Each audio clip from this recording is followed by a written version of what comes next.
29 Ujian pernikahan. Semua penjelasan, daya tarik, keramahan istri kemarin malam, membuat Irwandi melupakan semua kejadian yang telah terjadi. Perasaannya dipenuhi dengan kehangatan dan kebahagiaan yang berbeda disebanding hari-hari sebelumnya. Tubuhnya pun merasakan kepuasan tersendiri. Setelah menyelesaikan sarapan bersama istrinya, dia menuju kantor dengan wajah berseri. Tepat di koridor kantornya, Chika yang melihat sikapnya yang sedikit mengundang rasa penasaran kemudian bertanya, "Kawan, apa kamu baru saja perawatan wajah?" Irwandi yang hanya tersenyum tidak jelas menimpalinya dengan masa bodoh, "Kenapa memangnya, tidak bolehkah?" Sembari terus melanjutkan langkah kakinya. Pria dewasa tak ada gunanya melakukan perawatan wajah. Chika yang mengikutinya dari belakang membuang ucapannya dengan tekanan menyindir, namun masih dengan rasa penasaran dia tetap berusaha menggali informasi itu. "Ayolah kawanku, beritahu aku apa yang sebenarnya sudah terjadi. Pasti ada kabar bahagia." Irwandi menghentikan langkahnya, tersenyum tetap tidak memberitahunya. "Bagaimana kamu bisa melihat kalau aku punya kabar bahagia atau tidak?" "Oh, bukan." Chika memandang dengan memeringkan kepalanya, pandangannya penuh pada diri Irwandi, melanjutkan dengan mencoba mengedip-mengedipkan matanya, tapi tidak menemukan seseorang. Dengan nada berbisik memberanikan membuka pertanyaan yang ada pada benaknya itu, "Hei, jangan-jangan kamu akan naik jabatan ya?" "Bagaimana mungkin persoalan naik jabatan? Tidak usah membahas persoalan itu lagi." Irwandi yang menimpalinya dengan singkat tetap melihat Chika masih mengikutinya dari belakang, memastikan dengan nada bercandanya, "Kamu yakin mau membuntutiku terus?" Mendengar pernyataan itu, Chika yang nampak dengan pandangan kosong seperti memikirkan sesuatu, memusatkan pandangannya ke arah atas dan melihat tanda toilet yang berada di hadapannya bertuliskan, "Pria." Mukanya memerah malu, sedikit melotot ke hadapan Irwandi, mendesус pelan, mata keranjang, disusul dengan langkah kakinya menuju toilet wanita. Irwandi yang masih tertawa geli pun menyusul masuk ke toilet pria. Dia tidak tahu sebenarnya Chika tidak ingin ke toilet, dia hanya ingin menghilangkan rasa malunya saja sehingga mencari alasan dan segera menuju toilet wanita, dan sekarang dia semakin merasa geli karena membayangkan dirinya bersebelahan dengan Irwandi. Waktu di siang hari begitu cepat berlalu, Irwandi menyegerakan beristirahat dan makan siang di kantin kantor, memanfaatkan sisa waktu istirahatnya untuk kembali ke rumah menjemur selimutnya. Waktu menunjukkan masih ada beberapa waktu untuk beristirahat. Ia memutuskan merebahkan tubuhnya di atas kasur, tidak lupa mengatur alarm di ponselnya. Dirinya yang memperhatikan suasana kamar, tersenyum membayangkan sesuatu. Memikirkan, apa sekiranya perlu untuk mengambil alat pengaman dan diletakkan begitu saja di bagian atas kasur, dengan harapan ini akan menjadi sebuah kode bahwa malam ini dirinya menginginkan lagi. Dia bahkan memikirkan bahwa begitu sang istri tiba di rumah dan melihatnya, dia akan tersipu malu sehingga mulai bertingkah manja dengan dirinya. Pikirannya meranjak kemana-mana. Ia pun senyum-senyum tak jelas membayangkan dan tanpa pikir panjang langsung membuka lemari di bawah kasur bagian kepala. Saat itu ia sedikit tercengang, merasakan ada sedikit kejanggalan, tapi entah apa itu. Ia terus berusaha melihat bagian lemari itu, berusaha mengingat ada hal aneh apa. Dia mengambil kotak Durex dari dalam lemari laci itu, membolak-balikkan kotak Durex, tetap merasa tidak ada yang aneh. Kemudian ia coba mengeluarkan beberapa bungkus Durex itu dari kotaknya, pikirannya mulai tak karuan.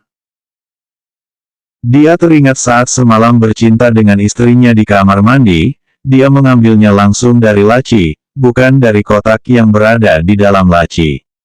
Saat itu pun dia sedang sangat bergairah, hanya memikirkan dirinya bercinta dengan istrinya, tidak memperhatikan hal lain. Tapi setelah dipikir-pikir, ada sedikit kejanggalan. Dari dulu, alat pengaman kita selalu tersimpan rapi dalam kotaknya, diletakkan dalam lemari laci, jika ingin menggunakan, selalu mengambil yang baru dari dalam kotak Durex. Tapi bagaimana bisa ada beberapa lembar Durex yang tersisa tidak tertata pada kotaknya? Irwandi mulai mengerutkan dahinya, berusaha mengingat kembali alur bercinta semalam. Saat bercinta semalam, memang langsung mengambil Durex yang terletak begitu saja di laci, tapi saat bercinta di atas ranjang, dia mengambil Durex itu baru dari kotaknya. Lalu, dari mana Durex yang tercecer dan tidak tersimpan di kotak Durex ini? Apa mungkin terjatuh dari kotaknya? Irwandi merasa heran. Ia mengambil kotak Durex itu dan mengeluarkan semua isinya, menghitung dan mengingat-ingat berapa banyak yang sudah digunakan mereka, tapi, tetap saja dia tidak mampu mengingat secara pasti. Lagi pula, siapa yang memiliki banyak waktu menghitung berapa banyak bercinta dengan pasangannya? Apalagi, dia dan istrinya juga sudah 10 harian tidak bercinta. Akhirnya Irwandi tak lagi dipenuhi hasrat kejutan romantis itu. Kembali ia masukkan Durex itu ke dalam kotak dan menutup laci rapat-rapat. Berjalan pelan menuju ruang tamu sembari berusaha berpikir keras. Begitu duduk di sofa ruang tamu, dia berusaha mengingat ditemani seputung rokok. Suatu persoalan yang tidak dapat diperjelas hingga muncul rasa ketakutan itu. Dulu, bisa makan bersama dengan mertua, selain menjadi rutinitas untuk menjenguknya istrinya lah yang memberitahukan dirinya untuk makan bersama. Namun kali ini, mertuaku sendiri bahkan tidak mengetahui bahwa training sudah selesai, dan sudah pulang ke rumah, bagaimana bisa menelpon memberitahuku untuk makan bersama. Pasti karena si istri yang meminta ayahnya untuk menghubungiku. Jelas sudah, keangkuhan istri sebelumnya, berubah drastis, berubah seperti sedang memberikan sesuatu pada dirinya. Dan ini tidak pernah terjadi sama sekali sebelumnya. Tapi apa dia melakukan ini demi mencuri kesempatan untuk menjelaskan tentang Durex itu pada dirinya? Kalau memang tidak ada sesuatu yang disembunyikan oleh istri, lantas untuk apa dia seperti berusaha ingin menjelaskan sesuatu? Dia tidak pernah sekalipun bersikap aneh seperti ini. Kalaupun mereka sedang bertengkar, istri dirinya lah yang mencoba meluluhkan istrinya. Tapi kemarin malam, justru istrinya yang mengajak dirinya berkomunikasi terlebih dahulu, dan ini hanya karena ingin menjelaskan perkara Durex. Saat dirinya tiba-tiba menanyakan bagaimana bisa kita memiliki Durex, pandangan istrinya terlihat nampak kebingungan. Kalaupun memang Donita bermalam di sini, dan saat istri membersihkan rumah, seharusnya dia mengetahui sampah di ruang tamu itu ada bungkus Durex. Karena dirinya pun tidak enak hati menanyakan pada Donita, dia memutuskan untuk langsung bertanya pada istrinya. Namun yang didapat adalah pandangan istrinya begitu terkejut mendengarnya, terkejut seakan terheran bagaimana mungkin dirinya bisa mengetahui ini semua, pandangan itu bukan kepanikan. Saat itu juga istrinya terus berusaha mengalihkan pandangannya dari dirinya. Apa arti ini semua?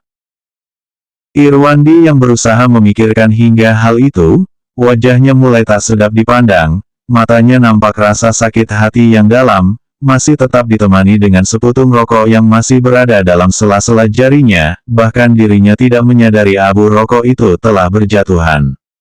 Dia terus berusaha mengingat tanpa mempedulikan rasa sakit hatinya. Setelah dipikir-pikir, perilaku istrinya kemarin malam adalah sebuah pertanda kejanggalan. Dulu, saat mereka ingin bercinta di kamar mandi ataupun sofa ruang tamu, itu hanya bisa terjadi saat istrinya sedang merasa bahagia ataupun sedang bersantai. Bagaimana bisa kemarin bercinta di kamar mandi? Apalagi saat istrinya sedang marah karena kesalahpahaman. Sudah beberapa hari ini mereka berdiam diri tanpa mempedulikan satu sama lain. Namun, setelah istrinya berusaha sedikit menjelaskan, justru mereka bisa saling bercinta di dalam kamar mandi. Ini benar-benar aneh. Baru saat ini menyadari, sepertinya keharmonisan kemarin malam, entah hubungan intimnya saat di kamar mandi ataupun di atas ranjang, ini semata-mata hanya ingin menutupi keresahan sang istri. Tapi untuk apa dan mengapa?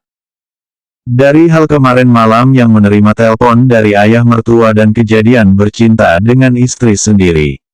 Sepertinya ada sesuatu yang sedang direncanakan.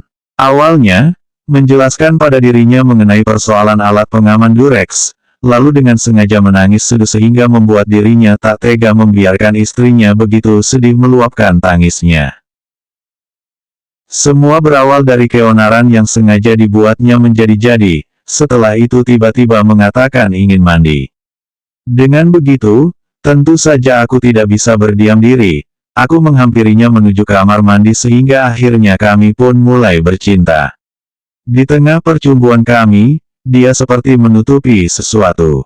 Jelas sudah, memang sepertinya dia telah berbuat kesalahan dan ingin meminta maaf pada dirinya. Namun dalam kehidupan berumah tangga sudah semestinya untuk saling mengisi. Tapi kenapa harus begini, istriku selingkuh? Kemarin malam, dirinya hanya dipenuhi dengan rasa gairah dan bahagia, sedikitpun tidak terpikirkan mengenai kejanggalan ini. Bisa saja ini semua sudah rencana istriku. Irwandi tiba-tiba disadarkan oleh rasa hangat di jemarinya. Dia menghilangkan lamunannya, menunduk melihat ke arah jarinya dan menemui punting rokok itu sudah mulai mengecil dan segera ia buang di asbak. Tapi, dia masih merasa kurang, kembali membakar sepuntung rokok untuk menemaninya melanjutkan alur masalah itu. Lantas, ada apa dengan semua penjelasan sang istri? Apa dia benar-benar pergi ke kota Hainan bersama Donita? Irwandi kembali teringat persoalan penting lainnya. Kejadian ini mulai mengganjal ketika pagi hari, dirinya menghubungi istrinya melalui ponsel saat di kota Hainan. Tiba-tiba terdengar suara pria dari samping yang begitu lembut memanggil sebutan namanya, dan memintanya untuk segera.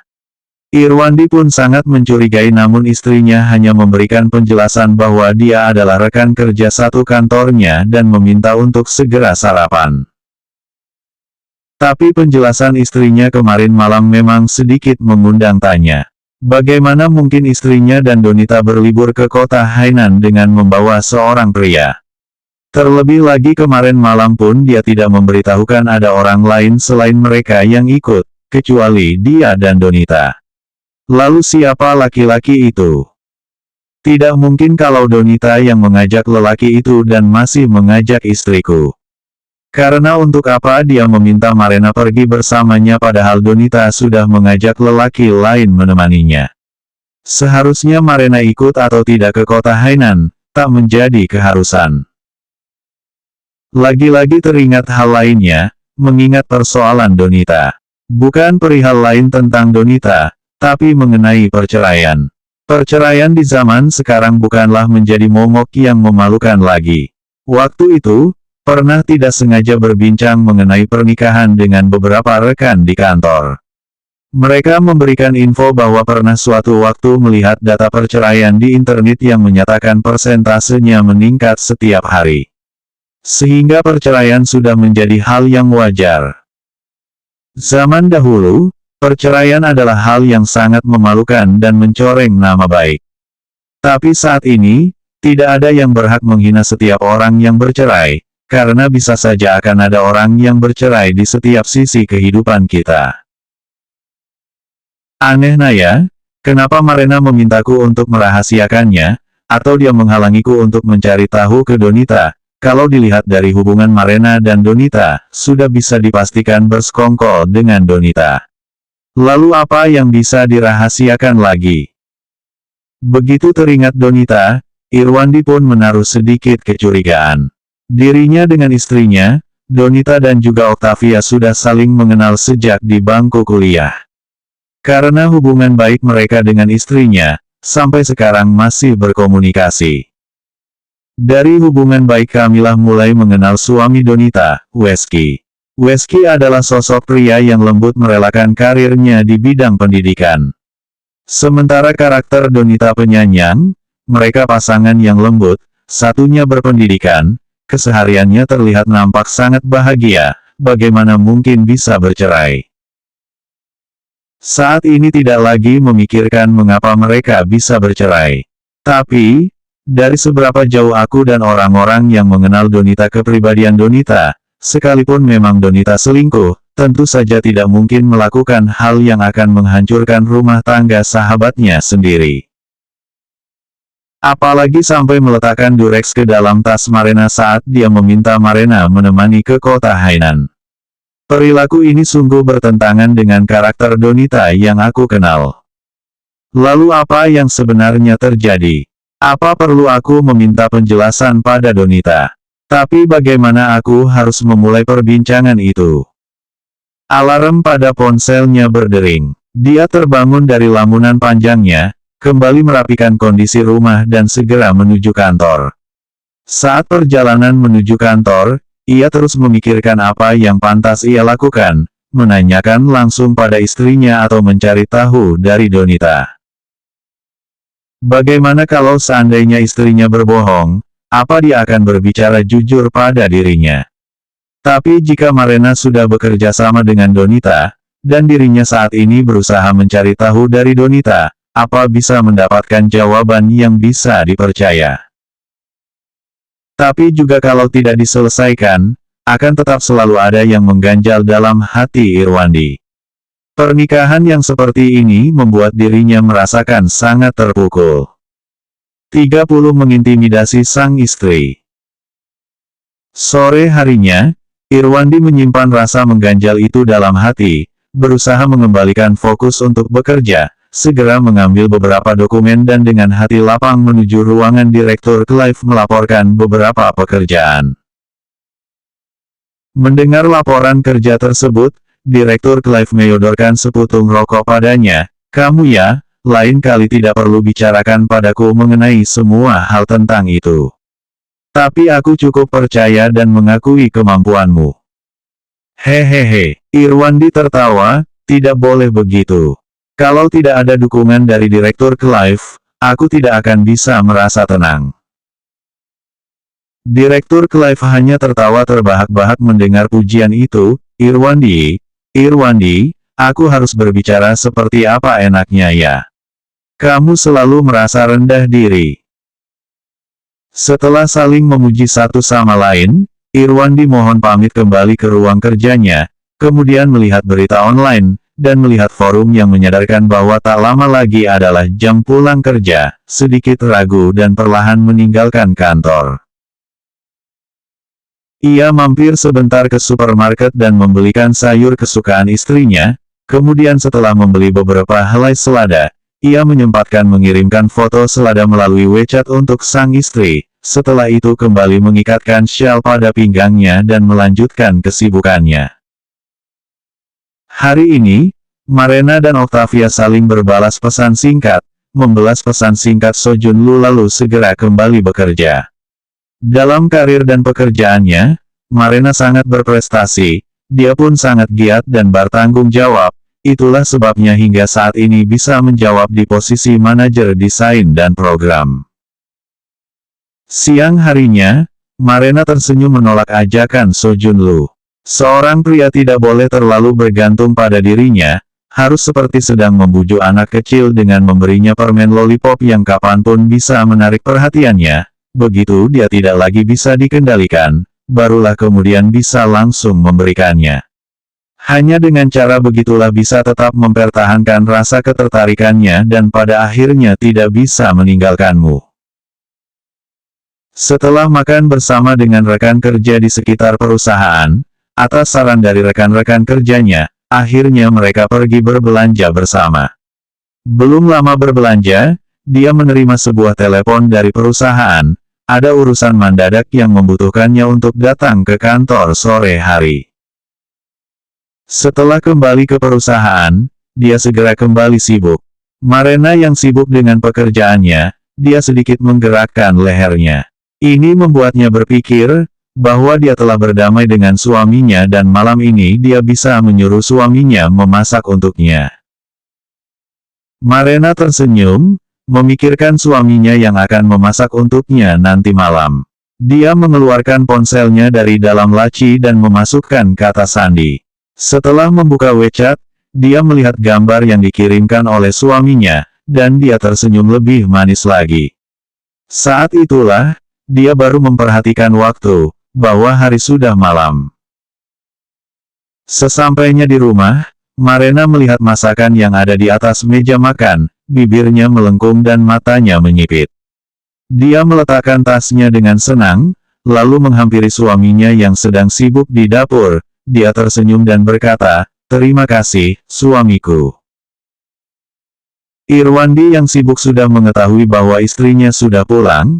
Awalnya dia ingin keluar untuk menyapanya, tapi dia menahan diri dan meneruskan kesibukannya.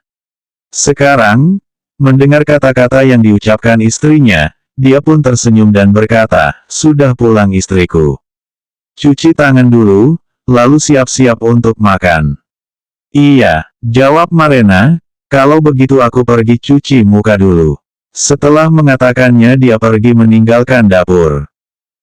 Irwandi diam-diam memperhatikan, dia melihat punggung istrinya, lalu mendesah dalam hati. Dia berpikir bahwa istrinya akan datang sama seperti 2 tahun yang lalu, yaitu datang dan memeluknya dari belakang dan menikumnya. Tapi sekarang, kesombongan istrinya sudah kembali. Setelah membersihkan diri di kamar mandi, dia pergi ke kamar untuk berganti pakaian. Sesampainya di ruang makan, dia tidak melihat suaminya menyiapkan air mendidih. Marena sedikit mengernyit, dan duduk di sofa, lalu dia bergegas ke dapur dan bicara dengan sombong, "Suamiku, tuangkan air untukku." Mendengar panggilan dari istrinya, Irwandi menjawab, "Iya." Setelah dia menuangkan air, dia pun keluar dari dapur sambil tersenyum, dan meletakkan di atas meja, "Istriku, kamu lihatlah TV dulu, masih ada 1 masakan lagi, aku akan segera menyelesaikannya." Selesai mengatakannya, dia berbalik dan kembali ke dapur. Setelah semua masakan matang, Irwandi mengeluarkannya satu per satu. Dia juga mengeluarkan anggur merah impor dari lemari anggur dan meletakkannya di atas meja. Melihat suaminya mengeluarkan anggur merah, Marena merasa aneh dan berkata, "Kenapa malam ini terpikir untuk minum anggur merah? Bukankah ini sudah lama tidak makan bersama dengan istriku?" Irwandi berkata sambil tertawa, dan sambil berbalik mengambil gelas anggur. "Tapi, tidak perlu juga minum sebotol anggur merah ini," kata Marena sambil tertawa dan saat bersamaan mengambil anggur merah itu. "Anggur merah ini, tunggu saat ada tamu datang baru diminum, atau saat ulang tahun pernikahan kita baru diminum." Selesai mengatakannya, dia memasukkan anggur merah itu ke dalam lemari anggur, dan mengeluarkan anggur merah yang lain. Mendengar perkataan itu, Irwandi yang tangannya memegang cangkir itu terdiam sejenak, dan kemudian dia tersenyum bahagia, "Baik, aku akan mendengarkan istriku." Masuk akal juga apa yang dikatakan istrinya. Tapi, tidak tahu yang dimaksud tamu itu siapa. Kalau benar itu adalah Donita, tidak perlu ada yang dikatakan, tapi jika yang datang adalah seorang kekasih. Setelah membuka anggur merah itu, Irwandi menuangkannya ke dalam gelasnya sendiri dan juga gelas istrinya. Lalu dia memandangi istrinya, "Istriku, makanlah dulu untuk mengisi perutmu." Melihat istrinya menjawab, "Iya," dia melanjutkan memakan makanannya. Irwandi yang baru makan beberapa, kemudian tertawa dan bertanya, "Istriku, bagaimana rasanya?" Marena yang mulutnya sedang mengunyah makanan, hanya menganggukkan kepalanya, lalu menjawab dengan samar-samar, "Enak." Irwandi tersenyum puas, melihat makanan yang ada di dalam mulut istrinya habis, lalu dia mengangkat gelas dan memberi isyarat kepada istrinya, "Istriku, mari kita minum seteguk." Marena mengambil gelas itu, menemani suaminya minum, lalu tertawa, "Aku pikir kamu akan bersikap romantis dan akan mengucapkan beberapa harapan." "Hehe," Irwandi tersenyum, "kamu tahu aku tidak bisa romantis dan juga bodoh." Melihat istrinya memutar matanya, dia tersenyum dan berkata, "Kehidupan suami istri itu sangat sederhana, asalkan dalam hati suami istri ada perasaan satu sama lain, itu tidak bisa dibandingkan dengan apapun. Mendengar kalimat ini, Marena melirik suaminya, apakah di hatimu ada aku? Tentu saja ada, jawab Irwandi. Lalu dia lagi-lagi tertawa dan bertanya, istriku, di dalam hatimu, ada aku tidak?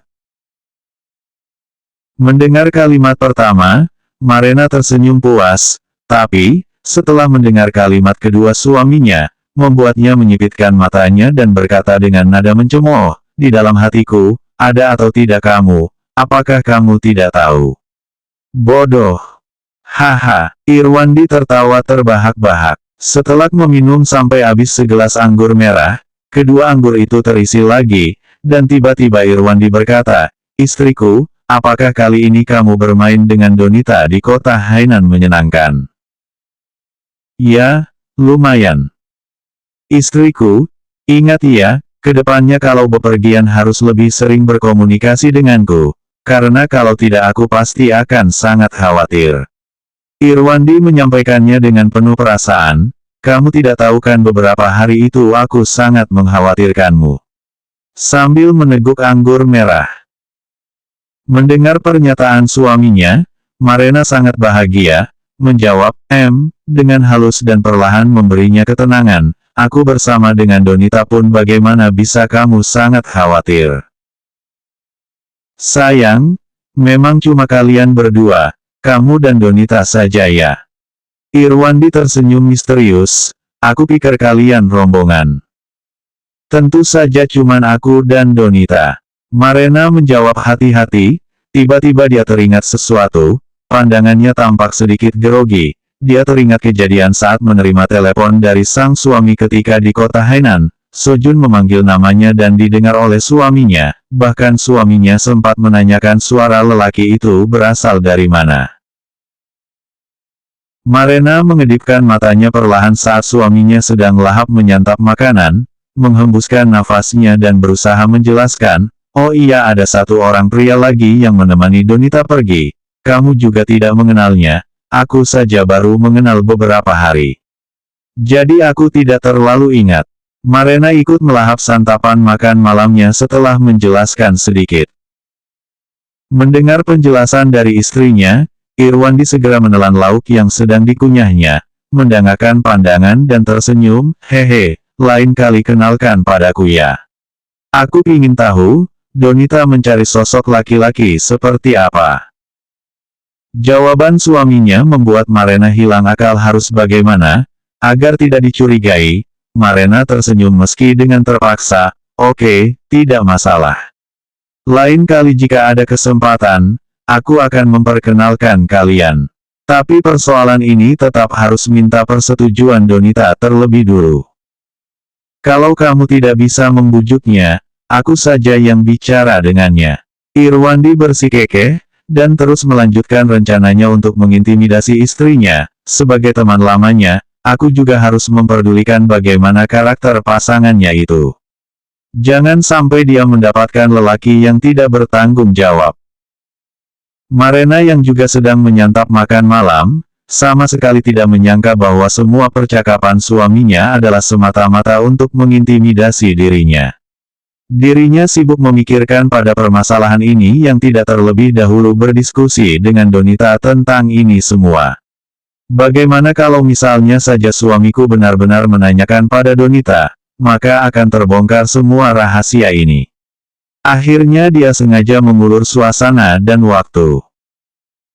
Sedikit cemberut meletakkan sumpitnya begitu saja dan menghadapkan pandangannya pada suaminya, bukankah aku pernah bilang padamu kalau ini semua rahasia, aku pun tidak bisa memberitahumu semuanya. Kalau kamu benar-benar bertanya kepada Donita, bukankah dengan begitu kamu merusak hubungan baik persahabatanku dengannya? Hehe, iya sudah. Tidak tanya, tidak tanya. Irwandi tersenyum merayu, tapi, Donita benar-benar membuatku iri. Aku sudah kurang lebih 2 tahun tidak kamu masakkan lauk bumbu merah, sementara Donita bisa memakannya. Melihat suaminya mengalah dan terus membujuk dirinya, Marena memberikan pandangan cemberut, kalau mau makan lauk buatanku, ya tergantung dengan semua tindakanmu, tapi dalam hatinya dia terus tak tenang ingin segera memberitahukan pada Donita. Tapi percakapan ini masih berlanjut dan tak terhentikan. Tindakanku selalu baik kok. Irwandi menatap istrinya, sengaja membuatnya tak memiliki pilihan. Semua orang bilang aku patuh pada istri, loh. Hati Irwandi berusaha berdamai dan tidak melanjutkan semua kecurigaannya. Karena jika terus menanyakannya akan membuat istrinya semakin gugup. Lebih baik tidak tanya lagi dan nantinya biar saja dirinya yang mencari tahu sendiri. Mendengar perkataan suaminya, Marena tersenyum, memangnya kamu tidak bersedia? Kita ini Irwandi dan Marena, tentu saja akan selalu romantis seperti di awal. Mereka bercakap dan bercanda sembari menikmati anggur merah dan santapan makan malam. Sungguh terlihat sangat romantis. Sementara keluarga Octavia, sedang berasa di masa genting. Ronald memelototi kakak tertuanya, tercengang memandang Octavia.